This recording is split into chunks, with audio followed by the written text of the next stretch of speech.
All you must do is... I was saying, to fulfill your destiny, all you must do is... Sorry, I think I still have some spice stuck in my throat. It's fine. I'll work through to fulfill the prophecy. Hello, everyone. I am Psyk, and today we are playing part 2 of I Love You, Colonel Sanders, a finger-licking good dating simulator. You may have heard of the KF console. You may have seen their Hallmark original movie. You may have even eaten their chicken. But did you know KFC has a dating simulator game? Well, you do now because you're here. That was a rhetorical question. You're going to watch me play this game, and you're going to like it. You awake on day 2 and attempt to process the wild visions you had. Were they memories or premonitions? And then there was that secret ingredient that the Colonel told you, and just outright. Not much of a secret, huh? It's probably just because he already trusts you so much. Sure, that makes sense. We'll go with that. You meet up with your bestie in front of the school. Before you can tell her about the encounter with the spork monster, she launches into a story of her own.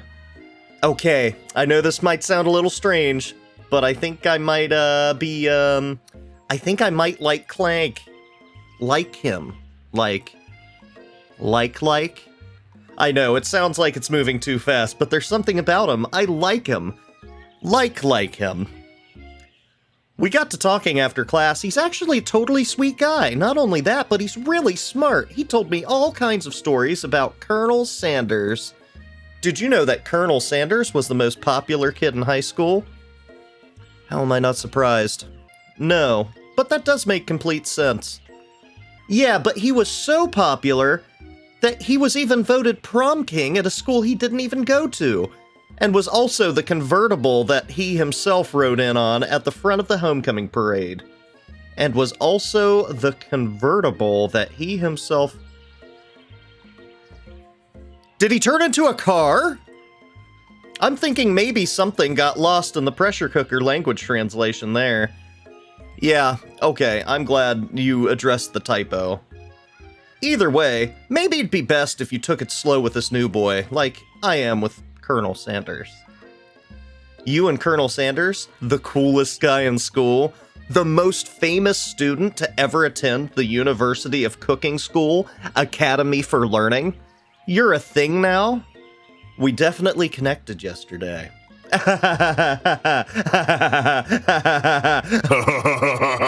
I'm sure you did. You're great. Why wouldn't he be into you, I guess? Laughing at the implication that you and Colonel Sanders might be a thing is definitely not cool. You are great. Thank you, narrator. You have an idea about how to prove that your love is real. Well, if he's not into me, why did he tell me one of his secret ingredients? Your bestie's eyes lighten up. A secret ingredient? Yeah, I just said that. A secret ingredient. Is there a dramatic echo in here? Miriam checks to make sure you're alone before continuing.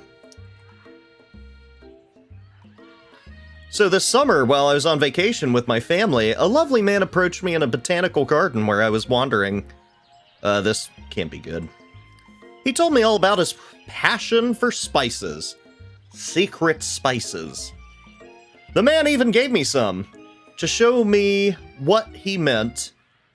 He said it was a powder created from a super-duper rare dried flower petals, and that if I did him a big favor, I could have some of my own.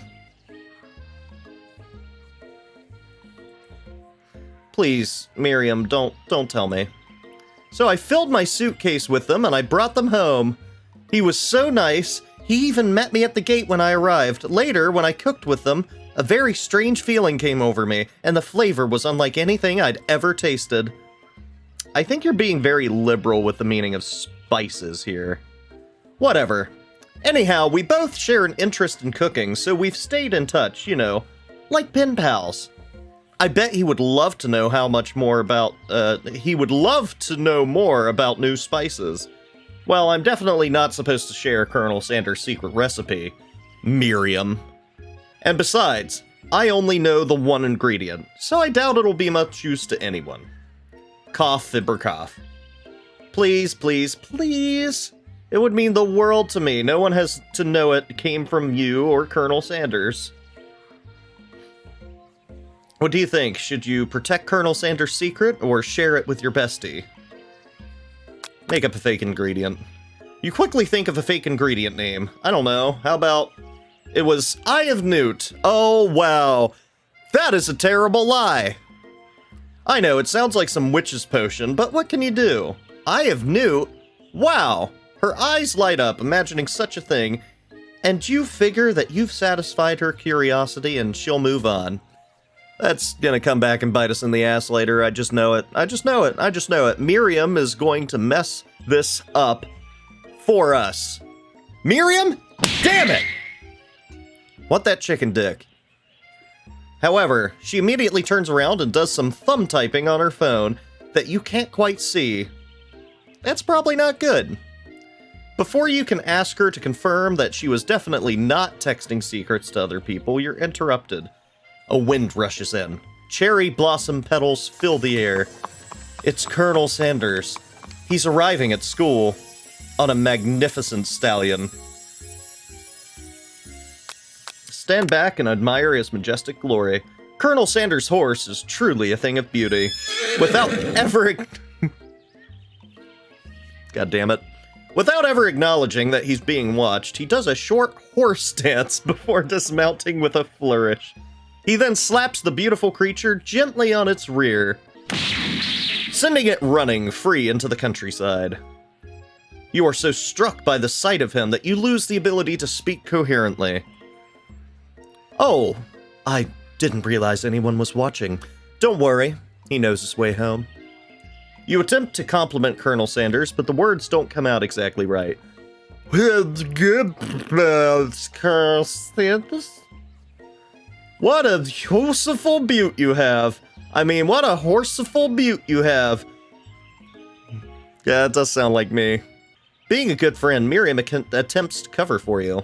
Oh, Psyk just gets really nervous around people they like. What? This is not helping. I mean, they got good food poisoning. They were up all night. It was gruesome. You should have seen it. She gives you a wink and a smile as if to say, situation handled. Can't blame her for trying. And with that, Colonel Sanders disappears into the school, leaving you and Miriam to follow. When you enter the classroom, you can see your two rivals, Ashley and Van Van, are doing something bad. By the way they're hiding, you know it must be really bad. Like counterfeiting recipes bad, experimenting with restricted ingredients bad, summoning a demon bad? You try and get a peek over Van Van's hulking shoulder, but he sees you coming. Whoa there, little one.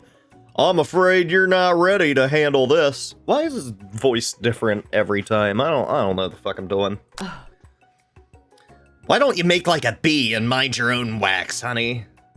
Tell them to stop acting immature, act like you're not interested in them, but really try and get a closer look. Tell them to stop acting like a couple of assholes. You immediately dress the rivals down for their immature behavior. Culinary school is to be respected. This kind of nonsense is a waste of everyone's time. Ashley, now you've upset them. Oh, and you're the emperor of cooking, are you? You make the rules? I'm not sure you'd know a good meal if it ain't you, man. Got it. Being the best chef in the world takes more time than just culinary skills. It takes creativity. It takes panache. And it doesn't hurt to, like, use a little evil, man. You finally get a look at what they were hiding, and you instantly recognize it. It's a book, just like the one you found after your encounter with the spork monster. That's the same book I found in the quad last night. Ashley immediately elbows Van Van, who hides the book behind his back. I don't know what you're talking about. That book is a family heirloom, and its contents are secret. Ashley's a witch. You notice that they haven't just been studying the book. They've got Pop pinned to the wall, and they're tossing potato skins at him as he tries to catch them in his mouth. Wait, how'd I not notice that before? We're playing, hee. Shut up, Pop. Before you can dig in any further, you're interrupted by the arrival of more students. It's almost time for class. Beep beep, motherfucker. Clank must be running late. He's in such a hurry that he rolls right over Van Van's meaty foot. Hey, watch you bucket of both. You watch how you talk to him. He didn't do anything. Bzzzt, womp. Who do you think you're talking to? I've never heard such language, not even from a stand mixer. Womp womp. No, your mother was a stand mixer, man. Van Van jumps to attack Clank, but Clank shocks Van Van, sending him flying across the room. Protect me, Colonel Sanders. These crazed men are about to come to blows. I think it must be over me, but I'm not interested in either of them. Ashley's tone has completely changed in an instant. She bats her eyelashes at Colonel Sanders. Surely he must know that this is a ruse, right? Gentlemen, get a hold of yourselves. Save it for the arena, at least. Or don't, honestly, what do I care? I've got lofty career aspirations to focus on. Maybe I can help you with your business plan. Just then, Sprinkles arrives to signal the true start of class for today. He's panting, which doesn't seem that abnormal. He's a professor, but he's also a dog. Students, please take your seats. I apologize for my late arrival. I spent the morning chasing a car all around town and my tiny legs are very, very tired. But I'm here now, and I hope you're ready to learn. Rub his furry dog belly. He loves it. Wait, why is the narrator telling me to sexually assault the teacher?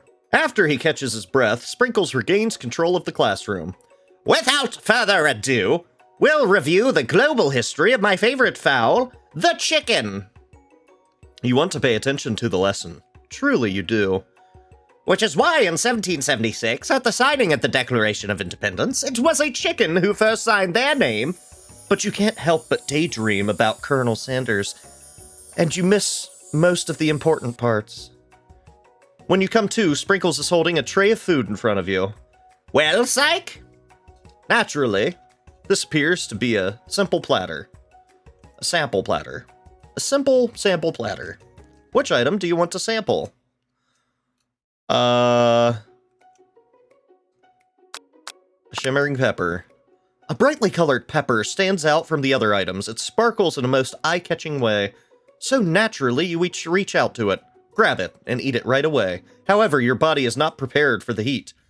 The pepper has triggered an intense spice hallucination. It feels like forever as you trip through the universe. My friend. Oh. This guy again? I'm here to give you an important message. You must avenge my death and fulfill your destiny. All you must do is...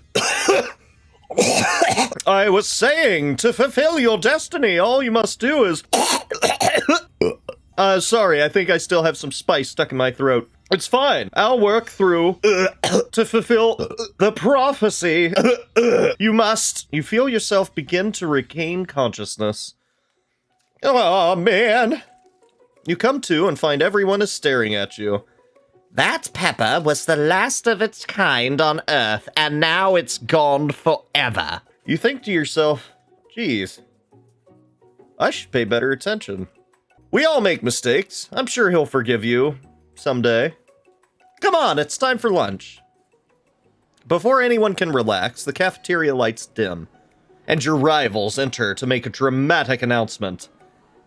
Today's lunch will be prepared via timed competitive cook-off. Oh, shit. The level of theatrics with these two is off the charts. Step up and tell them you're on. Demand that they stop wasting everyone's time. Is everything a competition with you two? Yeah? Yes. Well, not with me. I'm on a personal journey to learn, to love, to learn to love. Sure, why not? But definitely not to constantly battle. Yeah, stop getting your genres crossed. Don't you have some portable monster to capture or something? I need to eat if I'm going to have the energy to sustain my education and pursue my dreams of becoming a master chef. How are any of us supposed to get anywhere if we're constantly fending off challenges from every know-it-all with an apron? Besides, I've already bought my own lunch, Psych. You should have it. It will give you all the energy you need to succeed. Miriam reaches out and presents a gift to you. My special little grilled cheese and tomato soup. Oh, it's adorable. With chocolate milk to wash it down and a tartlet for dessert. It's like an Advil-sized cheese. It only takes you about 5 seconds to eat Miriam's tiny food, but it's just what you needed for motivation. You know what? I've learned enough for today. Let's battle! Just as things reach a boiling point, Sprinkle steps in. Surely he'll put a stop to this madness. Now, students, please settle down. This is a lunchroom, not a sportsing court. Finally, a little sense. You breathe a sigh of relief. At least not until we turn on the timer. Just then, a huge light blasts you in the face, flashing the words, "Timer ready." Thank you. That looks like my editing. That's what I'm talking about. Aroo! I stand corrected. If it's a battle you want, it's a battle you'll get. My bestie can best the best of them. My bestie can best the best of them. Best believe it. Like a diamond, I was formed under pressure, and now is my chance to shine. I will defeat you myself. You had this chicken, and you made this mashed potatoes and gravy on day 1, and you're feeling like you can really impress him again here. It's time to boil some water for the potatoes. Think fast. If the timer runs down, you'll be forced to pick randomly. Always boils 100 seconds after you turn the heat on at 100 Celsius. That's right! How would you have gotten this in school without knowing that? Winner gets to rub my furry belly. Let that enticing offer motivate you. You're going to need to season this chicken before you cook it. You don't know Colonel Sanders' recipe exactly, but you have an idea. How many herbs and spices did he say he used? 11. That's right! You might not know all of the ingredients yet, but at least you're headed in the right direction. Tail wagging intensifies. Now that you've got some basic steps going, it's time to elevate your craft. What state of mind offers the most flavor? Trust. That's wrong! I'm begging you to get it together. Get it? I'm a dog. It's never the wrong time for some dog jokes. Next question. Your classmates are rooting for you, but Ashley is simply stronger and faster than you. And thick. You'd better pick up the pace if you want to survive. When you were a child, your father told you to never forget where you came from. Every day you meditate on his advice and draw energy from that place. You would have great time to harness that energy. So where does it come from? The shoulder of Orion, deep beneath the small town where big dreams are born. That's right. This is your shot, and you're not going to miss it. Aroo! You try to shut out the noise of the arena and focus on your cooking. What is the sound of success? Sizzling. That's wrong. Shit! Don't make me get the spray bottle. Next question. You notice Colonel Sanders out of the corner of your eye. I believe in you, Psych. Oh, thank you, Colonel. He's actually cheering you on, which would be awesome, except knowing he's watching you makes you totally forget what you were doing. Now all you can think about is Colonel Sanders on his horse. Shit. What were you thinking? Get your mind back on the competition. You're stranded on a desert island with only one dessert cookbook. Which do you take? What a hunk. I know, right? You know what? Shouldn't you be focused on the challenge? You're falling behind. Sorry, I forgot the question. Us riding together in gondola. What does that have to do with crafting spectacular fried chicken and baked biscuits? Woof woof. You're really struggling to keep up. At the next station over, Ashley has already begun plating elements of her dish. It's colorful and complex. To make up time, you toss your biscuit dough into a stand mixer. As you do, the crowd gasp. Yikes. You know you love nothing more than seeing a fellow appliance utilized in a kitchen battle, but sometimes that means sacrificing the personal touch. You might not have any hands, but Psyk does, and a good chef needs to be touching the dough to know when it's properly mixed. There's an easy way, and a hard way. You don't get far by going the easy way.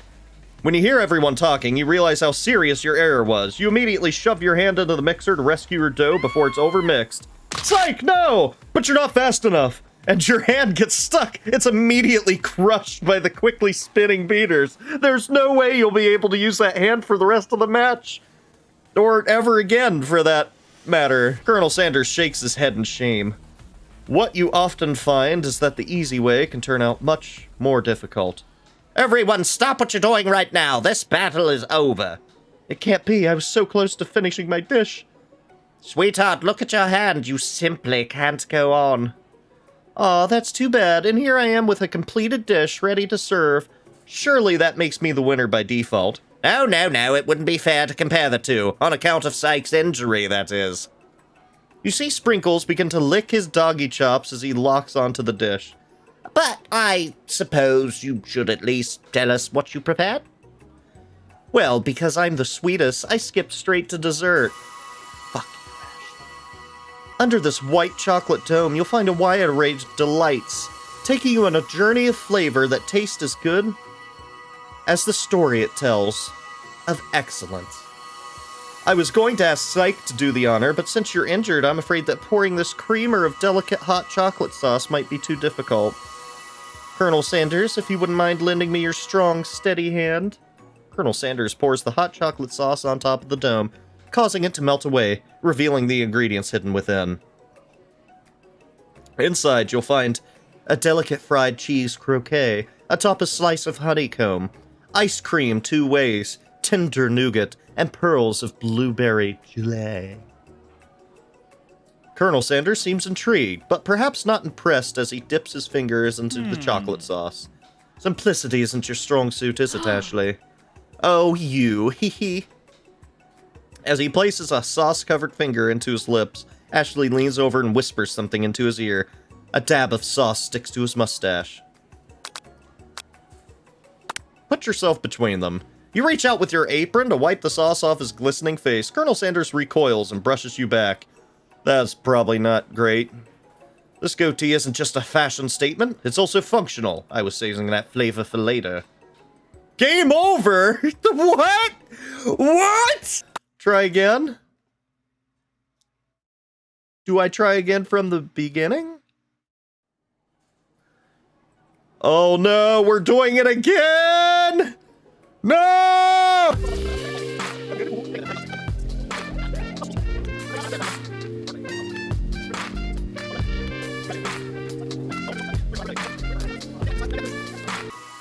Yeah, your fucking thing's amazing. Okay, yeah, whatever.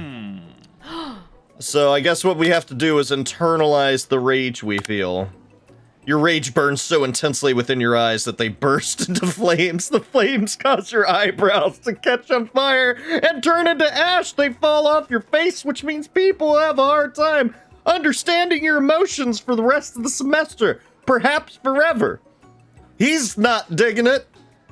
Embarrassed and ashamed by your poor performance, not to mention your crispy fried brows, you run for the quad to be alone. The beautiful weather feels like an insult. Inside of you, a storm rages. It's Colonel Sanders. He's probably here to tell you that he and Ashley are in love and have decided to get married. Then he won't even ask you to cater his wedding because you're a terrible chef and an awful person. You try to hide from him, but he approaches you directly. Look, I know you're hurting right now. Not just from the devastating loss, but from that run-in with the mixer and that small fire. We should get that checked out. I'm fine! Can't you just leave me alone? I'm a loser. I'm not fit to fill your fryer. I'll never be a master chef. Failure is a part of life.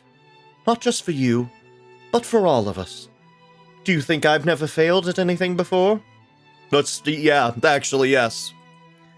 Well, then think again. I wasn't always the man you see before you. Enrolled in culinary school, incredibly handsome, successful, motivated. Well, handsome, sure, I was born that way. But I've walked other paths and arrived at dead ends. I was passionate about life, but I failed as an obstetrician.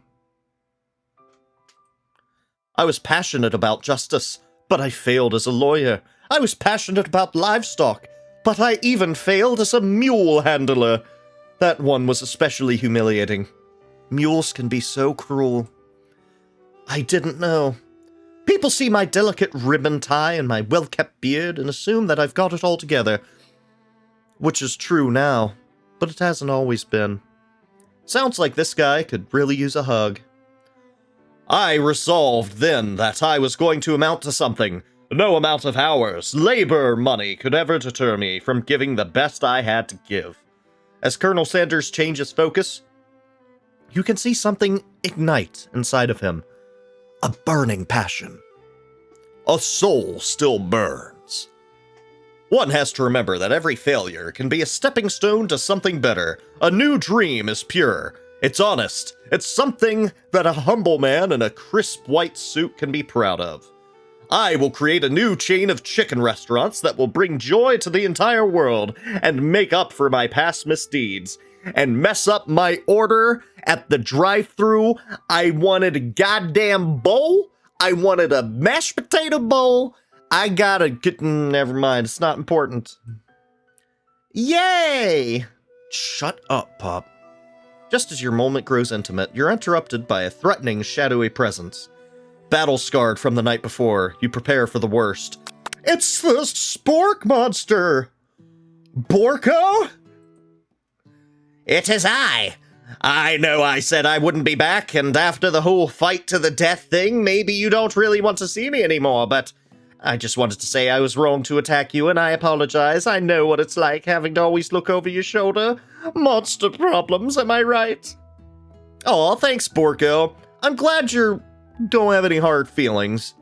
Getting jumped by a giant creature in the dark of night can really rile a person up. I also want to apologize for the way I switched right into attack mode.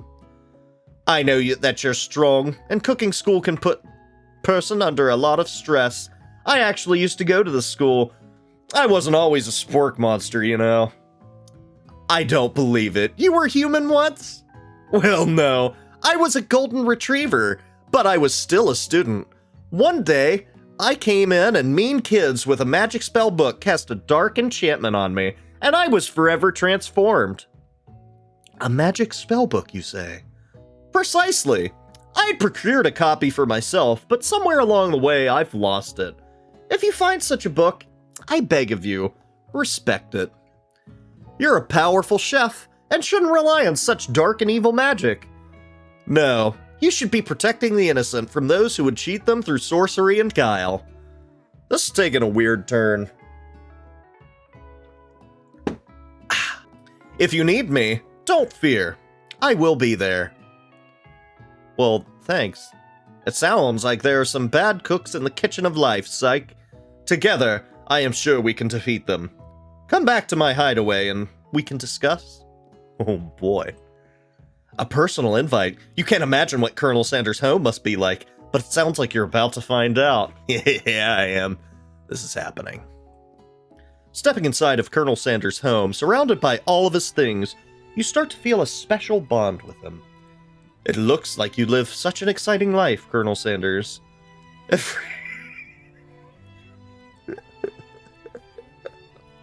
Can we take some time to appreciate the baby picture where he already has the goatee? Every day can be an adventure, if you approach it with the right attitude. Long ago, I made the decision to never stop searching. Never stop working. Never stop imagining. Have you been working on any new recipes of your own lately? I'm always excited to talk about food with another ambitious chef. Well, there is something. It's just a side dish I've been tinkering with, trying to find the right balance of flavors and textures. I'm not sure I've nailed it yet, but I'm close. Colonel Sanders' eyes perk up as he starts to wonder what dish you might be describing. It's meant to pair with something spicy, or something crispy. Or both, perhaps. Now that you've got him right where you want him, should you reveal your new creation to him, or keep it a secret just for you? I'm gonna reveal it, because he revealed a secret to me. I feel like it's only fair if I reveal my secret to him, also. and I feel like I can really trust Colonel Sanders until he fucks up my order at the drive-thru. You decide that you're ready as you'll ever be to share your original cooking with Colonel Sanders. Before you can talk yourself out of it, you decide to dive in head first. You reach into your lunch bag for a special dish that you've been keeping on ice all day. I present to you my original coleslaw. The shredded cabbage dish glistens in the light of Colonel Sanders' Lux hideaway. Magnificent! Together you chow down on the creamy slaw until just a spoonful remains in the bowl. Do you mind if I hold on to the last bite?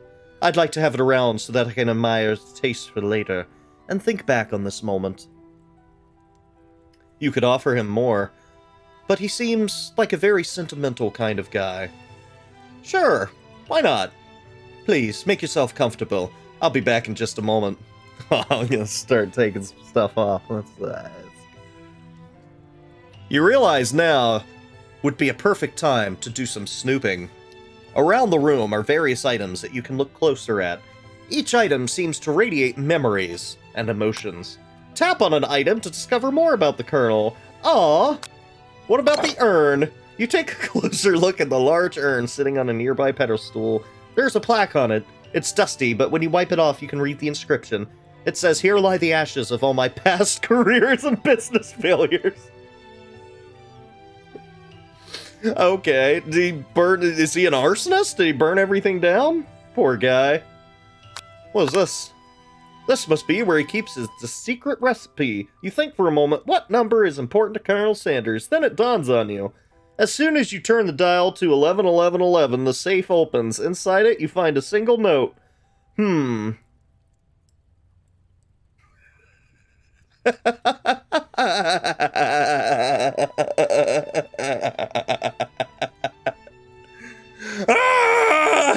So this code was just all 11s?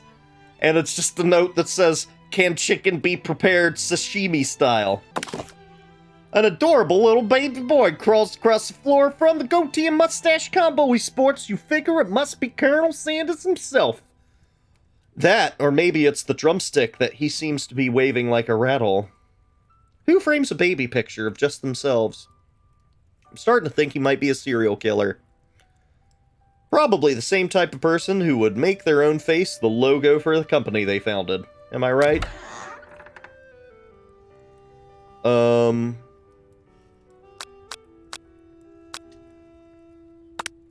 You gaze out the window across the vast lake and mountain range beyond. Just then, the ghost of a student pops up. Are you thinking about heading out into the world on a quest to avenge my death? Wait, what? I never even learned your name. Why would I avenge you?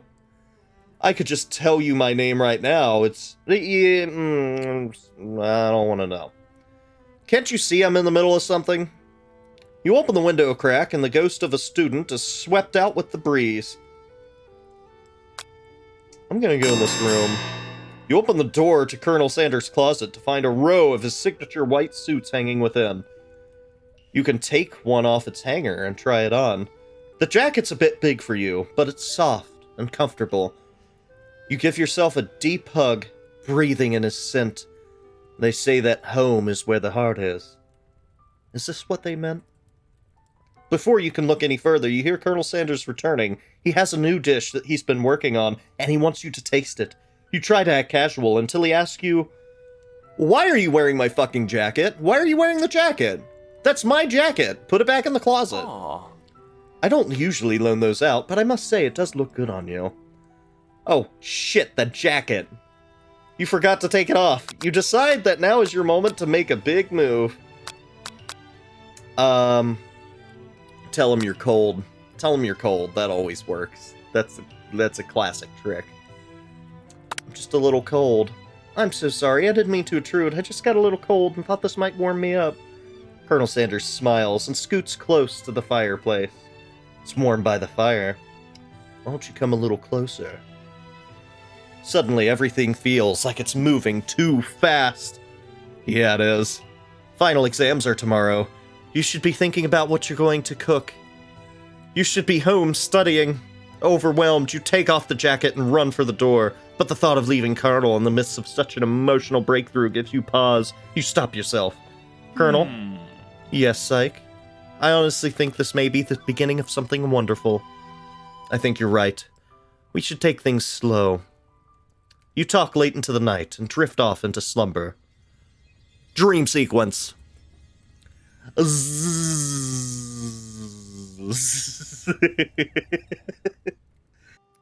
Hello, everyone.